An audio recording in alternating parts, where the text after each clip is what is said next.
honored to introduce our speaker for today. She is the chair of the Family Studies program of Miriam College, where she also teaches as an associate professor under the Department of Psychology. She is currently the associate director of the Center for Peace Education. She completed her PhD in Child and Family Studies from Miriam College, and before this, her MA and undergrad from the Ateneo de Manila University. She hosts a weekly program, Our Peaceful Classroom, in Channel E. You may find her blogs by searching Connect the Dots or read some of her articles through Smart Parenting. She is married to a lawyer, and together they have 4 children and 4 golden retrievers. Let us all welcome Dr. Gail Reyes Galang. Good afternoon, Miriam College Nuvali. Good afternoon, Mrs. Cynthia Morales, our administrators, our faculty, and of course, our parents. So I'm really honored to be with you this afternoon, and I thank you for sharing this space with me. So for today, we only have an hour, and that is a short time for self-care. So I would really like to invite you to park everything first. Now, if you're already thinking of what you're going to cook tonight, or if you're already thinking of the many tasks ahead of you, my request is just for you to park it first, just for an hour, for us to be together. And because this is a big group, the success of this webinar will be also dependent on how we participate. And since we can't all talk today, I'd like you to be able to utilize the chat box. So to maybe exercise our fingers, I'd like you to start by typing the ages of your children, okay, in the chat box, so that everybody would see that maybe we have children from, across different levels. So in my case, I have a 24, a 21, 14, and 11. So they are from grade school, junior high school, and then college, and then one is already working. Okay. So please feel free to always utilize the chat box if you want to add a comment, an insight, if you agree, or if you resonate with what I'll be sharing today, then it would be good for everyone to see. Okay. So, just keep it coming. Okay. So now I'd like you to thank you. So please utilize the chat box because we're going to be asking questions and I'd like to be able to know your answer.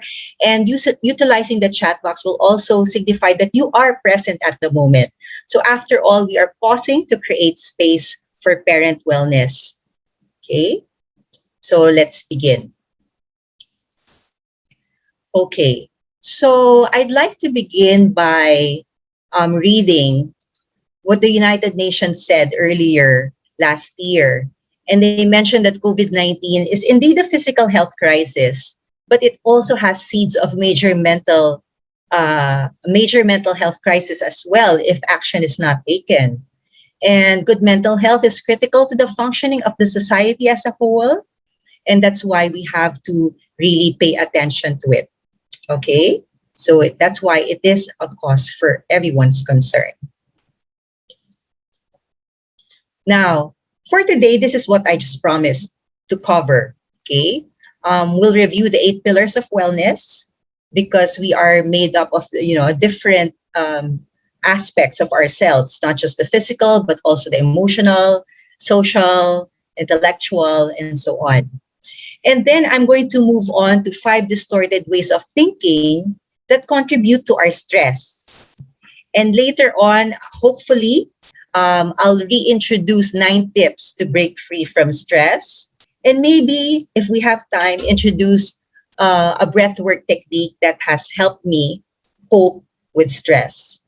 So these are the common stories, okay, that we hear from parents. So parents have been preoccupied with converting their jobs into a digital platform. There is a general feeling of anxiety, fear, and inadequacy.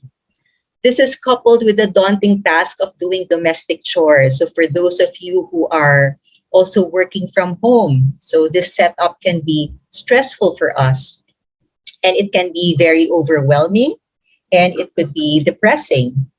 Now, some other parents have problems with job security. Maybe financial resources are low. Okay, health of family and friends is a major concern, especially now that there are new strains coming out. And sometimes you feel a frustration, no, that's arising from GCQ. And we also sometimes feel boredom, isolation. There's a problem with relationships. And somehow we have lost safety, connection, and to some extent, passion. Okay, so that is something that parents have been experiencing. Now, for children, our kids could be under too much academic pressure. Okay, so experiencing also a great difficulty in balancing time between school requirements and the use of digital devices for gaming and social media, because there's also that aspect of themselves that would want to engage with their friends through gaming or social media. However, if not utilized well, we all know that excessive use of social media have been linked to depression, breakdown in personal connectedness, and cyberbullying. So sometimes, people who are on screen most of the time, ironically, they are also the most isolated ones. So this is fun part, where I'd like to really invite you to participate. I will be asking about maybe 7 or 8 questions, and you will utilize the chat box. And it will be interesting to see how people are 1 year after the pandemic. So let's begin. My question number one, please utilize the chat box. How many hours, moms and dads, how many hours of sleep do you usually have? Okay, so calculate. How many hours of sleep do you usually have? So I see answers already, no? 6, 7, 6, 4 to 6, okay, 4 to 5, okay, 5 to 6. So just by looking at it, okay, I see that maybe majority would be about 6 to 7 hours, okay, or 5 to 6, okay. And of course, we all know that that's not really enough sleep, but we'll go to that later. So if everybody has placed in their answer, let's go to question number two. How have you been feeling these days? So if your friends ask you, oh, kamusta ka na? How are you feeling? What would be your default answer? What would you say? So if I were to ask you, how are you? Okay, so you will see answers in the chat box: surviving, hoping, struggling, hoping, happy to be alive, good, exhausted but hoping, okay, good, grateful. Okay, how about other answers? Okay, good and blessed, grateful. Okay, and these are good answers because, just to share, last year, when asked the same questions, people have been answering they felt tired, exhausted, overwhelmed. But here you can see that many are feeling grateful and thankful. So I think we've managed to assess our situation, and we know that there are still many things to be thankful about, and that's good. Now, the third question is, who do you miss seeing most because of the pandemic? So the pandemic has kept us at home, and we are probably missing people. And who are these people for you? Okay. Who do you miss seeing the most because of the pandemic? So people are answering family and friends, relatives. Okay. The teachers are missing the students, and I can relate very much because it's very different when you see students face to face. Okay, family, friends, students, my sister, parents, friends, family, students, friends. Okay, since I am abroad, I am missing my family. So yes, even if you are within your own homes, okay, there are other family members, maybe extended family, who you used to see during the weekend, but you're not able to see them. And it's been a year now, right? So let's go to question number 4. Okay, and this time, please, let's be honest. At what time do you stop doing work-related stuff? So for the parents and teachers, at what time do you stop looking at your phone for work-related messages? At what time do you stop responding to them? Because you might read them but not really respond to them, no? At what time do you stop doing work-related stuff? Okay, so some people are saying 8 p.m. on the average. Okay, it may vary. So sometimes you're able to retire early, but many times maybe that's not the case. 6 p.m. Sometimes it is at 1 a.m. Okay, 10 p.m. for others, 9 p.m. Oh, the teachers, 10 to 11 p.m. Okay, 8 p.m. normally, but sometimes even later. Okay. Now, my wild guess is when we were in a normal setup, after work, you don't really look into your messages anymore, or you don't read your emails anymore, or you just, if it's a Friday, you wait for Monday before responding. Huh? Okay. So let's go to the next question. Okay. What has been bothering your thoughts lately? So if I'm going to, and don't overthink this, no? What has been bothering your thoughts lately? So, what has been on your mind? So, I think a while ago we did mention some of the things that were worrying us. Okay. What has been bothering you? The health of your children? Okay. What else has been bothering you? Okay, the variants that are coming out, no? And maybe the number of people reported to be infected right now, extended quarantine and the uncertainty of it all. Okay, coping with stress, safety, family's health, cases rising again. Okay, so are we going back to? It's like we're going back to square one. Okay, health and safety, your business, vaccine, family health. Okay, so those have been preoccupying our thoughts lately. Okay, now sixth question. When I think of my bills, okay, I feel blank. Okay, so when you think of your bills, maybe your utility bills, or if you're fond of Lazada or Shopee, and it comes at your door and you have to pay. So how do you feel? Okay, overwhelmed with utility bills, in control. Okay, some may say I'm ready. Some are anxious. Okay, stressed. Okay, and you also don't know. The stress also probably comes from the uncertainty of it all. No, like when is this gonna end, and when is it going to be normal again? Okay, so things are uncertain, unknown, and unexpected, and you don't know what kinds of bills will come up. Things in the house suddenly fail to function, and you have to pay for things that are not really on schedule. But some are blessed because they are in control, and that's good. Okay, and this is just a yes or no. Okay, I've had time to fix the things I've always wanted to fix over the pandemic. So, yes or no? Okay. So, yes, it's, I think, a half yes and a half no. Okay. And maybe some are getting there, or some have been wanting to really declutter. And the more we watch, um, these shows on keeping things tidy,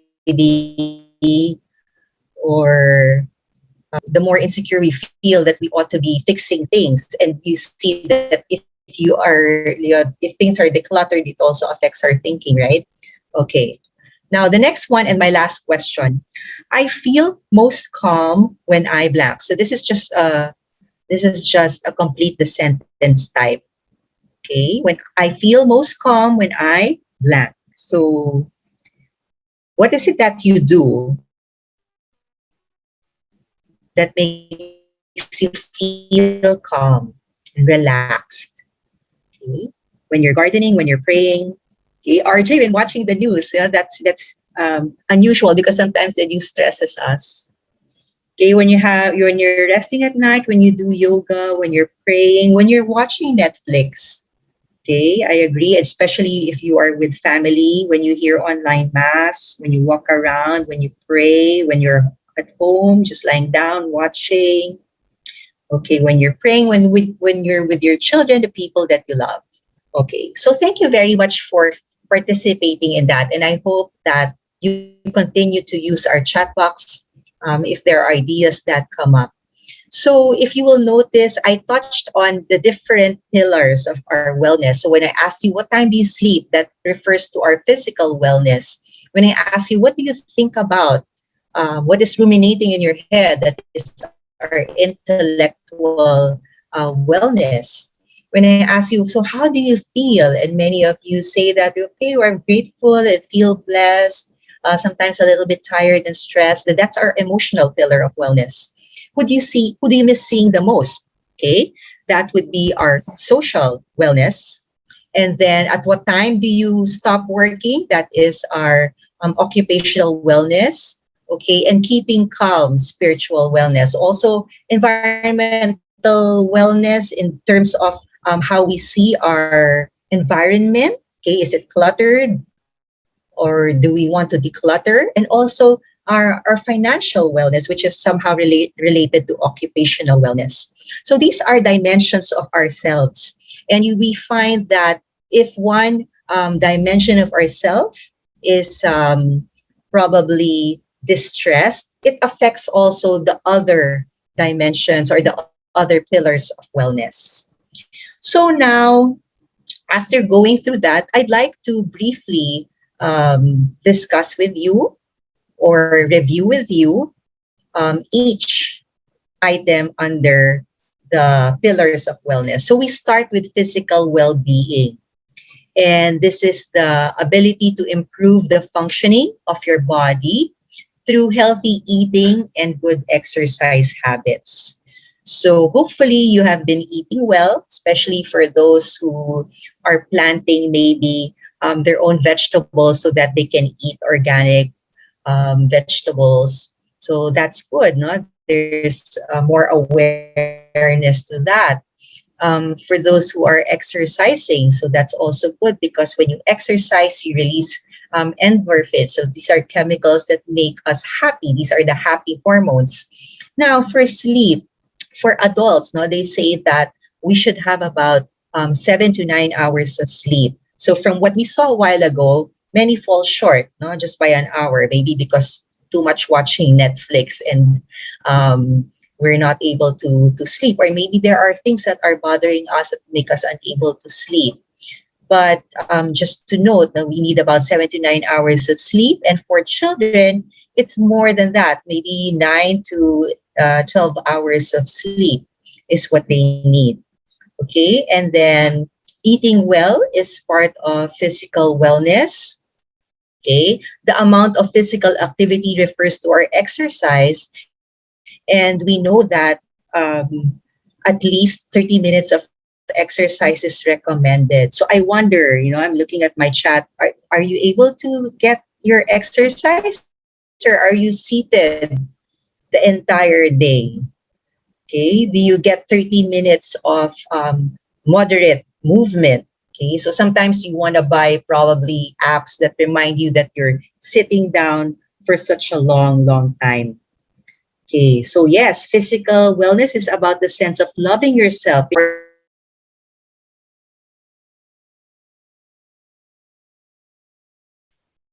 and okay. So yeah, physical wellness is very important, and some make it the goal to have about 10,000 steps. Okay, it's recommended to have at least 8,000 steps, but more than that is really great. And then hygiene for the situation that we are in right now is very important. Okay, so for our kids, no, because they're staying at home, so you have to see if they are brushing their teeth, if they're taking a bath, and if they are keeping themselves healthy. Okay, and finally, relaxation is part of physical wellness. And sometimes people feel guilty if they're not doing anything, not realizing that pausing is such a good thing to do. Okay, so great. Now, the next one is intellectual wellness. And this is defined as recognizing one's creative ability and finding ways to expand knowledge and skills, including problem solving. So, even as adults, no, I hope you still have that energy to learn something new. Okay, maybe for some, they're interested to learn a new language or a new course in Coursera because it's free, or maybe learn a new skill, perhaps cooking or planting. Something that's not related to what you do every day is always something that's stimulating. No? And this includes also a variety of intellectual activities. And you may want to ask yourself, do you have clear and rational thoughts? So when we are super stressed, sometimes there is difficulty in concentrating, difficulty in decision making, or we call it the mental fog. So that's why when people do yoga or when they do breath work, their intention is to clear the mental fog. Okay. And sometimes we tend to be forgetful. And because of that, when we are stressed, we are unable to learn new things. No? And sometimes the amygdala, that part of our brain that's in charge of our emotions, it's hyped up in stressful situations. And the monks call this the monkey brain, like you're trying to keep still and you're trying to empty your thoughts, but somewhere just maybe a minute after, your thoughts will be transferring from one thought to the other, something that happened in the past, something in the future, what I'm going to do tonight, and what happened a while ago. So there, no. So this is quite a struggle for many. Now, emotional wellness is the ability to practice stress management techniques. So be resilient and generate the emotions that lead to good feelings. So the idea is not to have zero stress or zero anxiety, because we all need stress so that we can perform better, so that we can do good in our job. We need that level of stress. But sometimes it is overwhelming already that other parts of our being shuts down. Okay. So what we want to check is our awareness of our feelings. Okay. The ability to articulate our feelings and the capacity to manage the feelings. So a while ago, I asked you about it, and many of you responded positively as to how you are feeling right now. But I wonder if it's the same for your kids. Have you ever, lately, have you asked your kids, how are you? And they might be giving you a default answer. They might be saying, I'm okay, okay, but only because they don't have words to express how they really feel. Because for all you know, they feel worry, fear, or sometimes they're not in the mood, or they feel hopeless, helpless. Okay, they might be feeling inadequate, or they're feeling a burnt out. Okay, and you will see this in the form of being irritable. Okay, so check on them. Okay, so check on them. Do they look lonely? Do they look unhappy? So maybe we should teach, okay, words that can be used to label different feelings. Okay, and from here, learn how to manage these feelings. Okay. Now, in case my connection is low, I still like you to use the chat box and to indicate your take in the things that are being discussed right now. Okay. Now, okay. Yes. So we have a comment here. Yeah, we should really learn even out of school. Think to level up when getting bored. Try to read during breaks. learn something. And TEDx, correct, is a very excellent. Now, social wellness, because we are human beings, we are social people, and it is the ability to communicate, develop meaningful relationships with others, and maintain a support network that helps you overcome loneliness. And what has happened right now is that we are isolated from our support group, you know, and we don't really we're not really able to talk to people from whom we get our our sense of calm. It's not the same. Okay, so we miss them, and um, because we are for meaningful relationships, and we know that it's not the quantity of relationships that matter but the quality. So we also look into our kids, no, are they so preoccupied with the number of likes? Even for us adults, when we post something, we always look back. How many people have liked it already? But then again, you realize, so what if only a few people liked it? Okay, it's me expressing something. Managing relationship with technology is thus very important because, especially for kids, they might think that the attention they get from social media is an indicator whether they are accepted or liked. Okay, so that must be clear. Okay. Now, occupational wellness, this is the ability to pursue your interests, values, and purpose in order to gain meaning, happiness, and enrichment professionally. So look at our work, right now, our careers. There's been a lot of challenge, but also you find people who are excited, to do something about the challenges that they are experiencing, especially if you have a great team. Okay, you might want to look into how people are feeling. If you look at Facebook, while there are many happy birthday greetings, there are also a lot of our friends who have experienced death in the family. And imagine if that is in our workplace and your colleagues have experienced the death of loved ones.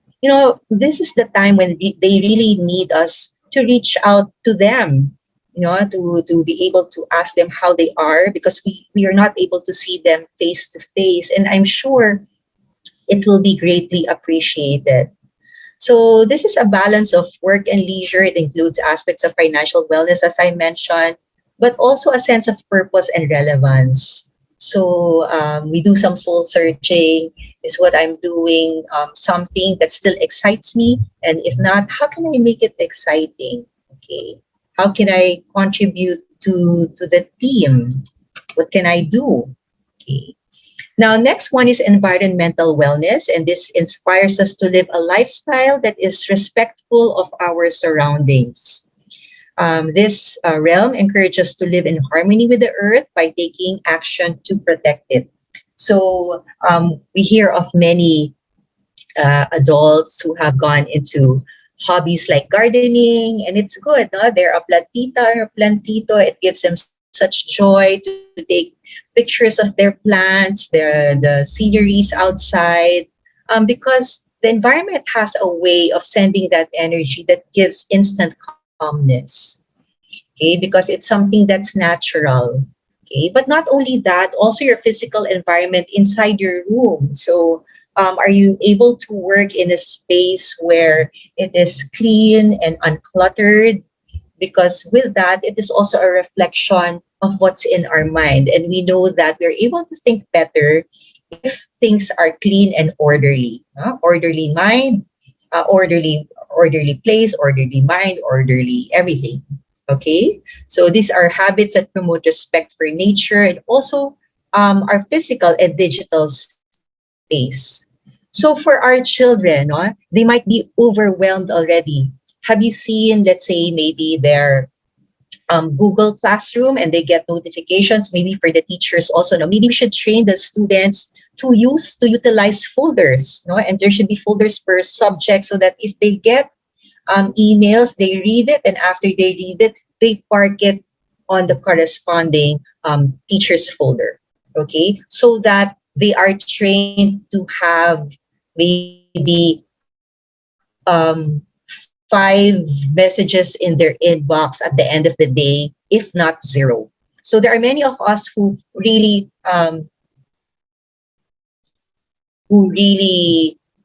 wanted for their goal to have zero messages in their inbox. And sometimes, okay, that's healthy because it gives you a sense of accomplishment. But at the same time, it can also be very stressful if you're really running after zero messages in your inbox. So, what is the number of messages that will make you feel at peace and say, okay, this is for tomorrow. I only have energy for this today, and the others I will have the energy for that tomorrow. Okay, so also we should be um, conscious about that. Next one and the last one is on spiritual well-being. So this can be defined through various factors, including religious faith, okay, values, ethics, and morals. So this is the harmony between our inner and outer lives. So are we able to cultivate calmness through prayer, meditation, connecting with nature, reflective thinking?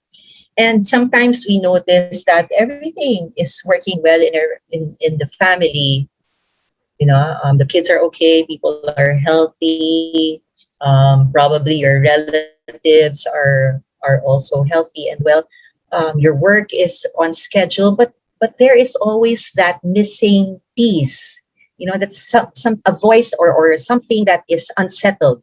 So you might want to check if that is in the realm of spiritual wellness.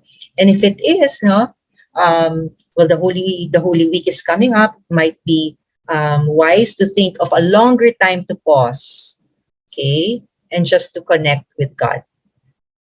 Now, here is so now we've covered all those eight pillars of wellness, and I'd like to focus on the mind or intellectual wellness, no? Because what you focus on grows, what you think about expands, and what you dwell upon determines your destiny.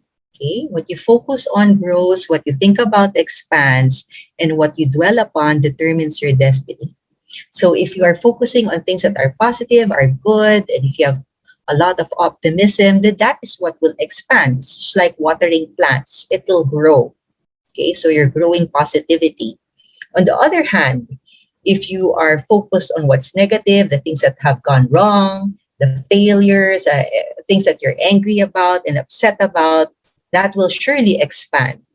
Okay, and that will surely grow because you are dwelling upon it, and that becomes your destiny in the next days. So you may want to make that choice to focus on things that will lead to flourishing life. No, so I'd like to focus on, okay, our cognitive health or our intellectual health, which is the ability to clearly think, learn, and remember. This includes higher order functions like decision making, goal setting, planning, and judgment. And when you are in a stressful situation, sometimes our judgment is clouded with so many other things. Okay. And we're not able to think well because nga there's a mental fog. Okay, so these are distorted ways of thinking in psychology. When people come to us with problems, we usually look into their patterns of thinking, okay, and try to see what is causing them to feel stressed or to feel really bad about things or about themselves. So one distorted way of thinking is overgeneralization. So it means if something bad happens just once, parents expect it to happen over and over again. So I'm now talking to you as parents, and sometimes our relationship with our kids is stressful to us only because of the ways we think sometimes. Okay? So sometimes as parents we tend to overgeneralize. And how does this look? Okay? Sometimes parents use the words always and never. Okay, so if you resonate with me, maybe you can type yes in the chat box, or yeah, I know what you mean, or maybe you can put in also the things that you say. Okay, so sometimes we say, you are always online. You never think of others. You always have to do, you always have to be told what to do. You never listen. Okay. So are we guilty of those phrases that we tell our kids? And remember, um, what we tell our kids now becomes their inner voice when they become adults.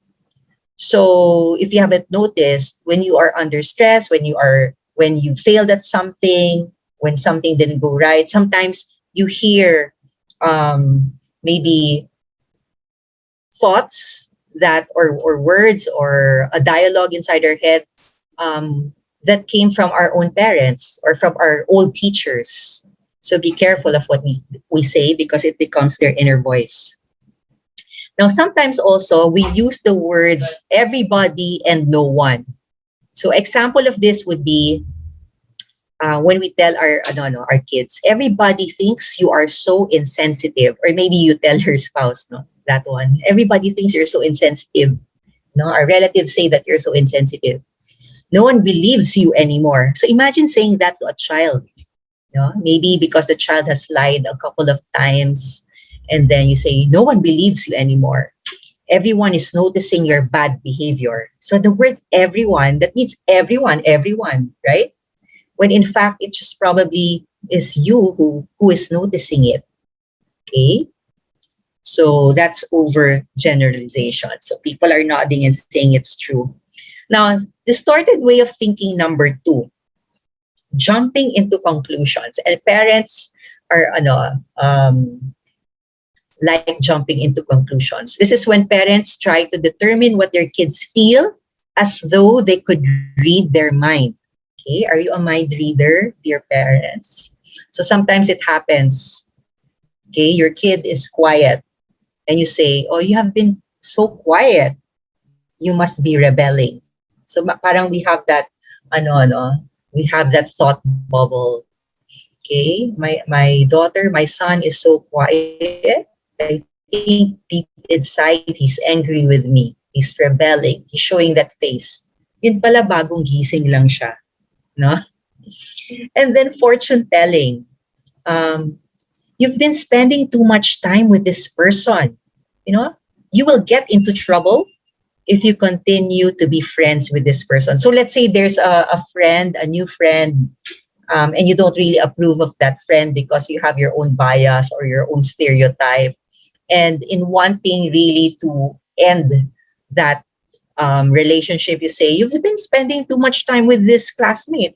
No, you know, you'll get into trouble if you continue to be friends with that person. Okay, so sometimes that happens. But the truth is, we don't even know much about that friend. And when we do that, you will see already your child not um, talking to you more about his or her friends. Okay, can anybody relate to that? Now, next is magnifying. This is a kind of distorted way of thinking where a parent hears about a problem and uses what if questions.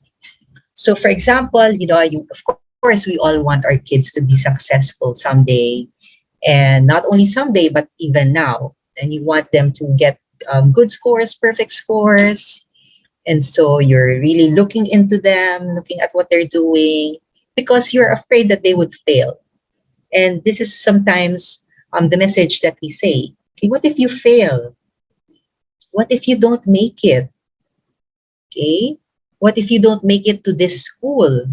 Or what if you don't make it to this college? What if you don't make it to this type? Then you won't have a job. Diba? What if and then yan palagi, that you won't have a good job? And what if you don't have a good job? Then you're not going to have a good future. What if you don't get a good future? Then you're going to struggle all your life and you're going to be miserable. So puro what if, okay? And so this sense of um, a kind of thinking to our child, no, a kind of belief that I always need to be perfect. I cannot fail. Okay, because if I fail, um, people will not like me. Okay, because we always tell, oh, what if Lola or Lola will not like that? What if others won't like that? It is as if we want them to get approval from others, but the best approval should be from them, no? That they like what they're doing. And then next is rumination. So an example with this would be, okay, in the past you always told lies. Remember the time you got into trouble? Well, it's all your fault and you can't be trusted. So um, this introduces shame in the minds of our kids, no, guilt and shame. But between guilt and shame is worse because guilt is probably related to something that was done, but shame is already a label. And if you call, let's say, a child, you're a liar, you are no good, okay, you are irresponsible, you are so insensitive, and so that becomes shame. I'm not good enough. It really affects their self-esteem. Okay, and they grow up carrying that shame with them. Okay, because remember, what we say becomes their inner voice. Now, distorted way of thinking number four is this, and parents, a way of judging your kids based on your emotions. Because sometimes we're so emotional because our amygdala is overworked. No? You say, I felt annoyed with your actions. That can only mean that what you did was really wrong. Okay, because I felt it, I felt offended, then you were rude. Okay. I felt angry about it, and that can only mean that you are really attacking me. So sometimes, di ba, that's how we are also with the adults. Parang hindi, nasaktan ako eh. So talagang tinira mo ko dyan. Di ba? Because your feelings become facts. Now, sometimes we use feelings as an excuse. Okay, I'm angry because of what you did, so I have the right to ignore you. So you do this silent treatment game. Nobody talks, and nobody until someone gives in and speaks. Now, the last one, there are actually many, but I'm only focusing on five. Personalization. Personalization and blame is a cognitive distortion whereby parents entirely blame themselves or their kids. So sometimes people tend to say, okay, it's all my fault. And you don't know if they really internalize that it was their fault or just because they want to end the argument or they just want to be relieved from stress. So they personalize, okay, it's me. Okay, but can you just imagine if your kids grow up and then they always think that it's their fault? Okay. Or sometimes the worst can happen. They always blame everyone else except themselves. I feel bad and it's all your fault. And we all know people, okay, adults in our workplace, in our family, who act as if it is never their fault. Okay, they cannot be blamed. Okay, everyone else is to blame except them. So those are five distorted ways of thinking that contribute to our stress, our anxiety, our levels of anger towards others.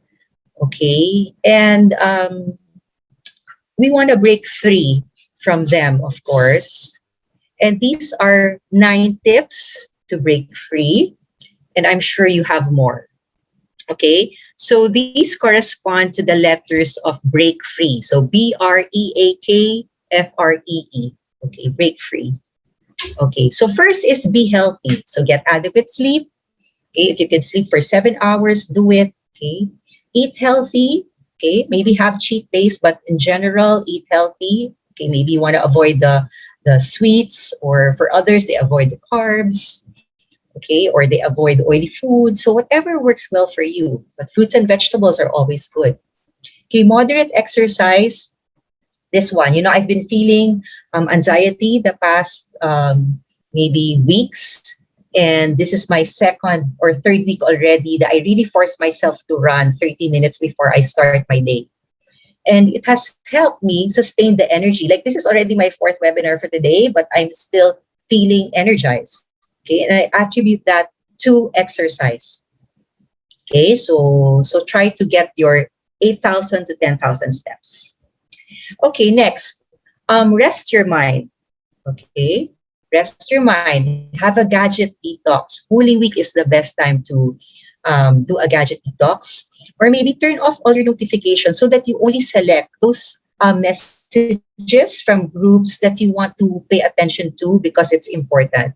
Okay, you want to hear what they're going to say, and they might need a reply from you. But for other chat groups, maybe you can put them, you can remove the notification. So you look at them intentionally, okay, and they don't just flood or enter your mind, just like that.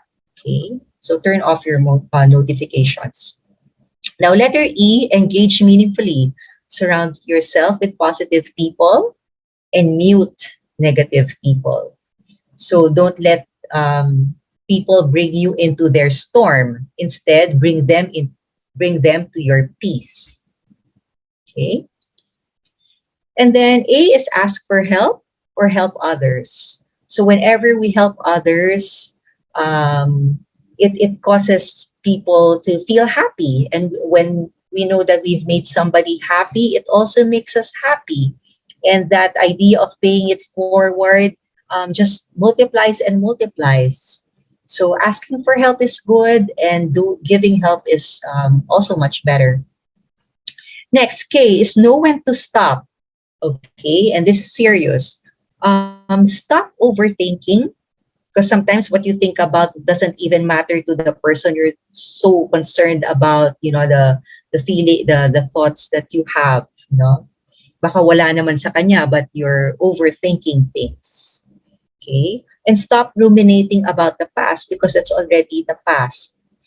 Stop ruminating on past failures. So sometimes, even as adults, yung ginawa pa natin nung high school tayo or nung college tayo, those guilt, it's still there. It crosses our mind, and should learn to really forgive ourselves and to have a ritual. Maybe you do a ritual like cut, because somehow the connective bond is still there. So maybe you want to do that, no? Cut, so that it doesn't bother you anymore. Okay. Next is to flex or to be flexible, learn to bend and allow failure. So I hope that you will also not shield your children from failure, because it is something that they need. They have to develop their adversity quotient or their adaptability quotient, so that if stress happens to them, you will not medicalize it and say, okay, I think you're depressed or bipolar, so I think you need to see a psychiatrist. Only baka naman kasi when they were young, we didn't allow them to feel failure, so they don't have that antibodies to really help them cope with failure. Okay, and yon. Okay, next is rapport building. So do reflective listening. Okay, between spouses, no, when your spouse tells you something, don't be quick to fix things, because sometimes your spouse just wants to tell a story, and sometimes you just want to, okay, this is my solution for it, but maybe that's not what they need. They just want people to listen without judging. Okay, our children, they just want to sometimes tell us stories or their opinions on things, but tayo, we get threatened by their ideas, and then we impose, this is what we did, this is the right thing, you should do this, you should do that, because we're already judging them. But they're really in a different generation right now. And next is to really empathize, look into what people are going through in the workplace, how people are, what are they going through in their lives. So if they suddenly keep quiet, it's not because they don't like you, it's probably because they're also overwhelmed thinking of other things. Now, next is environment check. So declutter, okay? Try to be close to plants and pets. If you want an instant release of stress, you pet your dogs or your cats if you're a cat lover. And finally, elevate to God. Okay, and this can be in the form of prayer, meditation, mindfulness. Mindfulness is being at present. So it's never a good idea to multitask, because when you multitask, the more you won't get things done. Tama po ba? So let's see the chat. If you're multitasking, for example, you're listening to a webinar, but you're cooking, or you're listening to a meeting, but you're also cleaning the house, you'll miss out on something, and you cannot go back to the recording because a recording is a different thing. Okay. And sayang, because there might have been a message there for you. And we totally miss it because we are not at the moment. So really remove the urge to multitask. Okay. So I would like to end my sharing with you with breath work. Okay. So sometimes we take breathing for granted. Okay. And that's why, sometimes when you wake up, okay, how many of you wake up na parang you're afraid to wake up, or you feel sad when you're, just waking up, or already anxious when you're waking up? If that happens because you're worried about someone, okay, maybe breath work will be a good idea. So people do it in different ways, okay, and okay, I'm not sure if you can see me in your screen. Okay, so when you breathe in, sometimes they breathe in 4 counts. You breathe through your nose, and then you exhale through your mouth. So if you notice, if you're new at this, your breath is shallow. But it's fine because it is a practice. You will get better. But you have to commit to practicing it every day. So meditation might be too much for you because you feel that you don't have the time to do it. But breath work might work for you because it's not going to require a lot of time. It's just when you wake up. You breathe 4 counts. Pause. And then you exhale 4 counts. So why don't you try that now? Breathe in 4 counts. And then exhale 4 counts. So you see already the difference that breath work offers us.